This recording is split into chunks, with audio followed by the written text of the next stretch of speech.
One, two, 1, 2, 3, go.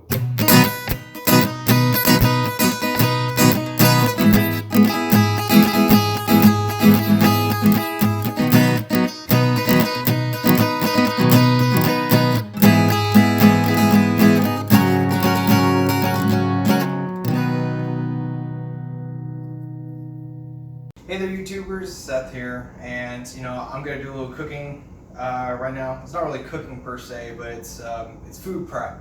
And so I was at Meijer and I was doing my grocery shopping, and I saw they had the cucumbers, and I was like, you know what, I've been wanting to make pickles for a while, and so I'm just gonna grab some of these and make some pickled cucumbers. Now, of course, pickling refers to basically just anything that's in a brine of salt or sugar. You can make like sweet pickles, of course, but all pickling really is just a form of preservation. It was back in the days before refrigeration, so they pickled stuff by taking salt and water, and technically just salting meats like corned beef will be almost like a type of pickling in a way. So the funny thing is that, like with sauerkraut, which is one of the more unknown, well-known pickles out there, is that most of the water is from the cabbage itself. But now with these cucumbers though, we're gonna have to add some water to it. Now, when you're making pickled cucumbers, you want to get cucumbers, that don't have wax on them. Most cucumbers in the stores have a wax on them to protect them during shipment, and also their skins are way too thick.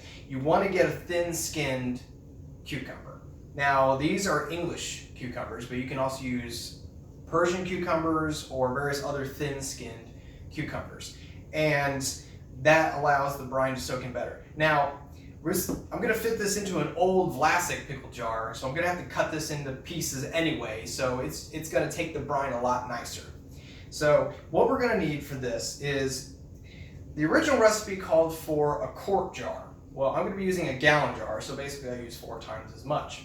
So, and also based on just the size of the scene, because that's not really going to fit in there too good. So I'm just going to cut them in half and then cut them in quarters and then throw them in there like spears. And then we're going to throw in some garlic. Now for this, the recipe originally called for 4 cloves of garlic, and that's regular sized cloves. These are some big old monster.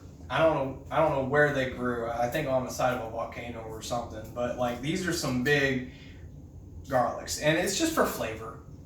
You don't really need all this garlic that a recipe typically calls for. See, pickling is really easy. What you really need is just salt and a liquid. Okay. This, we're going to be using 4 cups of water because the original recipe called for 1 cup of water for 1 quart jar. So you don't really need that much because most of the room is going to be taken up by your vegetable or your fruit. You can actually pickle fruits, and maybe I'll do a video like that in the future. Lemons per se actually can be pickled. So what we're going to do is you want to get the ones that have the plastic on the cucumber. And just real simple, you just take your knife, just score right down it, and then you just because you're going to be cutting it into sections anyway, so it doesn't matter if you scar up your cucumber. Take off the plastic like this. This is very odd, I don't know how many people have actually tried these types of cucumbers, but these are my favorite because I find them really crunchy. And a fun fact, cucumbers used to be called snake melon. So, and you can see why. And in fact, they are a melon, and they taste a lot like a melon rind. So I've never had pickled watermelon rind, but I'm assuming this is what it's going to taste like. So for all you people out there who've had pickled melon rind, this is probably what it's going to taste like. So, and then we're going to use our salt. Now, you can't just use any salt. You have to use pickling salt. Now, what's pickling salt? Well, all pickling salt is just salt that doesn't have any flowing agents or iodine in it. It's just plain, pure sodium chloride. That's all it is. Okay, and then they want to treat the price differently. But yeah, just plain pickling salt. Now, why do we want to do that? Well, the reason is because all the chemicals that they put in typical table salt will cloud up your pickles and also put an off flavor. And you don't want that. You just want a pure, clean, natural flavor pickle. Anybody can make these. You can pickle anything you want. You can even take canned green beans and pickle those if you really wanted to. You just need a certain level of salt. Now the question is, what ratio of salt? Well, from my experience, it's usually 1 tablespoon to a gallon. Right now the recipe called for 4 teaspoons for 1 quart. Now, if my memory is correct, 3 teaspoons equal a tablespoon. So if that, okay, my producer is giving me the okay. So if 3 teaspoons equal a tablespoon, and it's about a tablespoon per gallon, then that's a lot of salt for 1 quart. So it seems to be 1 tablespoon per quart, give or take. The thing is that we don't really live in a day and age where we have to salt things for refrigeration anymore. So, you know, it really comes down to your own personal preference. Try it out, experiment. You know, you gotta experiment with your food. Just don't plug and chug and think, oh, I'm gonna make myself some pickles and boom, that's it. No, you know what? Put a bit of yourself in everything that you make, okay? This day and age, not enough people are actually making their own stuff. So what we're gonna do is this is 12 teaspoons. So that means that's 4 tablespoons of salt for 1 gallon jar. This is a gallon pickle jar. This is actually 2.5. This is a different pickle jar I use this for my salt. And then they say, you know, 20 corns of black peppercorns. But, you know, that's to taste as well. So with this recipe, we're going to be using 40 peppercorns. You know, so like I said, I'm not really following the recipe that I saw. And you'd be asking, where did you get this recipe from? Well, from a book. And I'll talk about that book in the future when I do another recipe from it. So, but with this, we're going to use 1/4 teaspoon times 4. So we're going to use 1 teaspoon of black peppercorns, mostly to flavor. And we're going to use these 4 big honkin' monster. I don't think this is elephant garlic, which my understanding is not exactly a true garlic.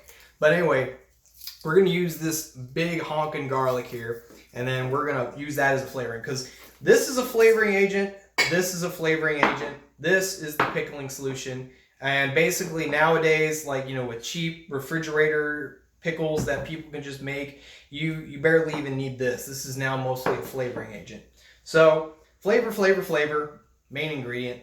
And you want to get your knife. You can have a paring tube, and I'm just going to use this one to cut this up. So first, let's get this out of the way. Oh. Through the magic of television, I can transport this over here and put these over there. Hey man, didn't you spray that with some spray paint? Yeah, I did. Is it food safe? Not really, no. So we want to take the garlic, and they say whole unpeeled, but you know what? I'm gonna smash that just to unlock the flavor. This also helps peel it. Ooh, you hear that thunder? Yeah, that's the garlic gods. They are happy. They are happy. And you know, you don't need to really cut the ends off if you don't want to. I mean, you could, but since I smashed it, I'm not going to be eating it. Now, if you left these whole, you could basically pickle them, and now you have yourself some pickled garlic. But I'm doing this for the flavor. We unpeel this here. A little sticky because of that sweetness. That's what caramelizes when you cook it. That little bit of sugar. So put that there. So now we got our garlic right there. Take our jar, just throw those right in there. And that's gonna really unlock that flavor. And we got our 1 teaspoon of peppercorns right in there. Let's just add the water. We can always make more later.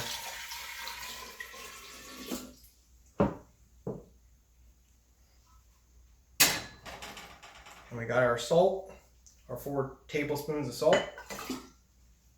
Let's give that a little whisk. Yama, yama, yama. Yama, yama, yama. Yeah. You gotta, you know, you gotta pray to the pickle gods to make sure it all works. Making an offering. We already appeased the garlic gods. You could hear them a little while ago. So we got our brine. Let's put that away. And let's cut up these pickles here. Look at that. Ooh, that's nice. Ooh. Ooh. Oh well, it's no big deal. It doesn't have to be perfect. You like my knife skills? I haven't had one lesson.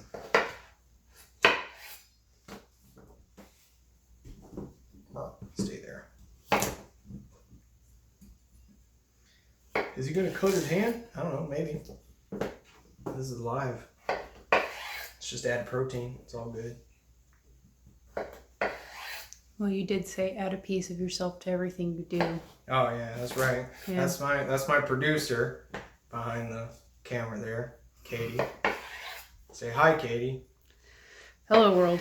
Yeah, there you go. She's helping me out because I can't find my technology that can do remote video recording. I'm the relatively quiet peanut gallery. Don't worry, you might be seeing more of her. Who knows?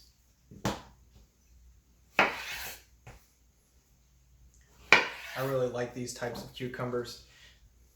See, you can see how thin the skin is right there. Mm. And they actually look like your classic pickles. You know, they got that nice little ridge. And it's very possible Clausen's will use them. Fun fact, Clausen's is supposed to be a fermented pickle. So these are basically going to be close to how a Clausen pickle actually is. And you can see that they got the white flesh, nice thin green skin, very good snap. So you can say that these will not be a garlic dill. I'm not a super fan of dill. Dill's tricky. No, but these perform better than the regular stock cucumbers that you're used to in the grocery store because they're gonna take on flavor better because they're not as watery. They're not as like weighed down with water on the inside versus these. No, you can see like right now, and also the seeds are very small. Mm. See, if you were to take the cucumbers from the store, you would see these big old honking melon seeds. So it's very possible that these are going to be the closest to the actual real pickles. And why do I say real? Because technically any kind of pickle is real. But I'm going to say real good because the common misconception is a lot of people just don't know what they're making. And you just need to be an educated... Lost a soldier. Oh boy. That's not good. Give me that. Oh, I can't eat that. There's coronavirus going around. You never know what's lurking on these Here, give me floors. that.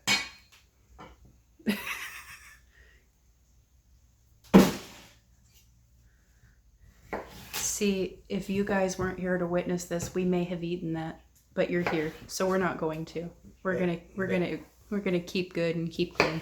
They don't care. They're gonna want to see me cut my hand off.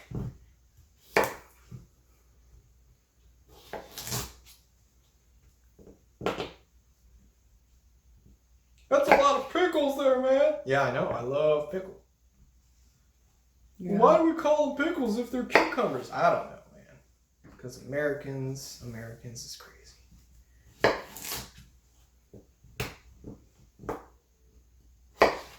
It's so interesting when you think about how a cucumber is a melon. And actually when you take the time to analyze it, it does taste like a melon almost. So here's our brine. Give it a nice little swish around just in case there's any more salt. And we just start loading.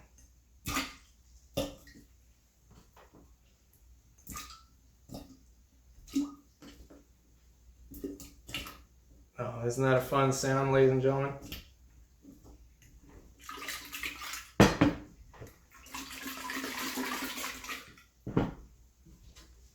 Just load them up in there. Look at that little fishies.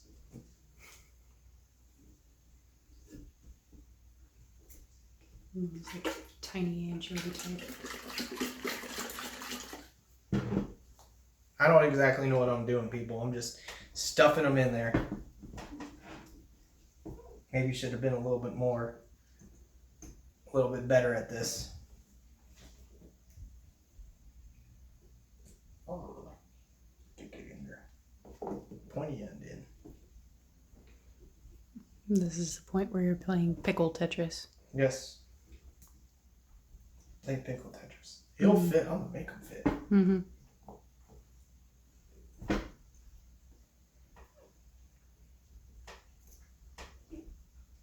See, some of them are laying straight down. Shouldn't have done that. That no good. Looks like we're going to need more brine. Yeah, that only came up about halfway, really. Ain't no good. I can't take them out now. No, they're kind of sealed in there, so you gotta. This is the point where this is the point where we show correction. What can you do when you need a problem fixed in this situation? So what happens if you don't make enough brine? You just make more. It's that simple. Seeing as that we remember our ratio of 4 tablespoons to 4 cups of water, we'll just do that. Oh, I almost put that in there. So first mistake I made was I should have put the liquid in after I loaded everything up. 1. And then I should have not packed it the way I did. 2.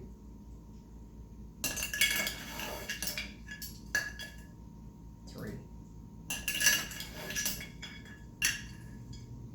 4. Yeah. So we're gonna try that.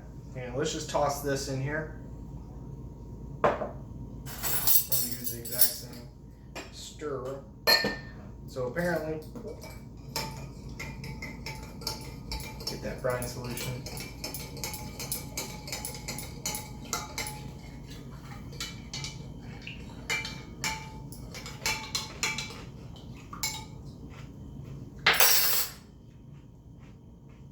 So now the new recipe is, don't know.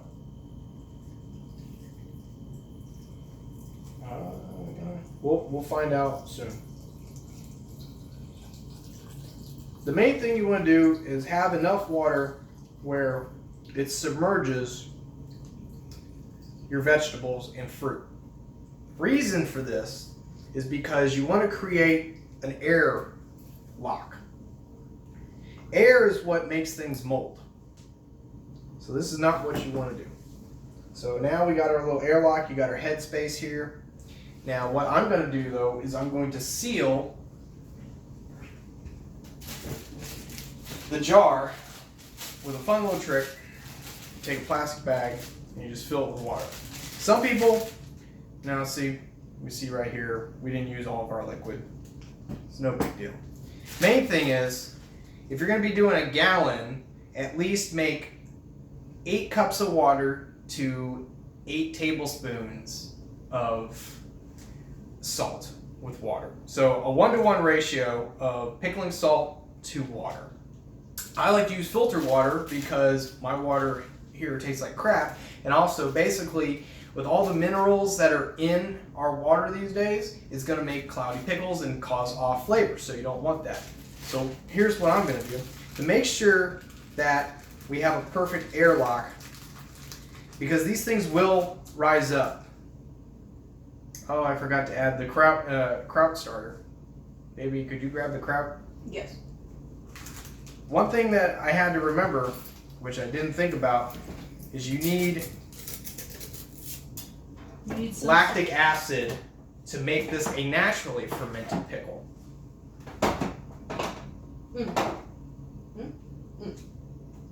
Sauerkraut. Okay. Let me show them the other thing. So this is homemade sauerkraut, and I'll show you guys how to make that in the future. The other thing is important to others. This other thing is the mother. This is a SCOBY, and this does its own form of fermentation. And I'm going to show you my kombucha recipe in the future. Here you go, thing. So we're going to need some of this to start this all up. You just gonna reach your hand in there? Yeah, clean it, yeah. And just enough to toss it in there. Mix it up. Should have put it in the bottom, but I didn't. We're gonna learn together. This is an experience. You'll be alright. I won't tell nobody. I won't tell nobody before. That definitely tastes salty enough. Let's get that settled there. Make a mess while we do it. And we're gonna take our little bag here, and it helps to put your brine solution, but you don't have to in case there's a leak.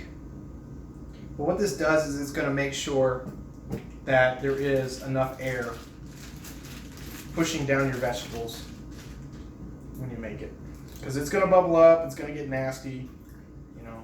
But that's live fermentation. So there we go.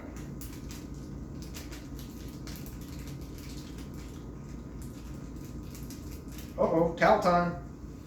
Paper towels.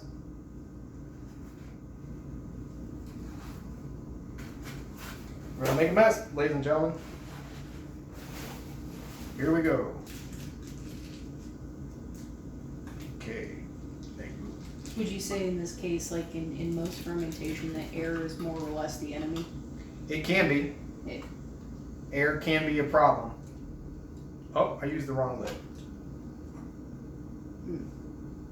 Where's the other lid? Indeed. I only see 2 lids. Here it is. Huh. Rule number 3. Be prepared. Always be prepared. Now, don't tighten this lid down too tight, or else it'll actually create a bomb. You don't want that. Now, after that's done, you want to put it in a nice, warm, dark place. Okay, and for 1 week, this is going to be sitting in this dark cabinet on a heat mat right there. The heat mat goes around 75 degrees, I believe. This is to help compensate for any cold spots that happen in the house. And I would suggest getting one if you ever are going to do fermentation. They do sell special blankets for fermenting, but just buy one of these. You get them off Amazon. I think this one's like $10 or something. No big deal. It's great buy, and it's, you know, it'll speed up your fermentation process a lot better. So for 1 week, these pickles are going to sit there, and hopefully everything tastes good. So see y'all in a week, and you know, hit that like and hit that subscribe, and you're gonna, you know, see more in the future. All right, take it easy.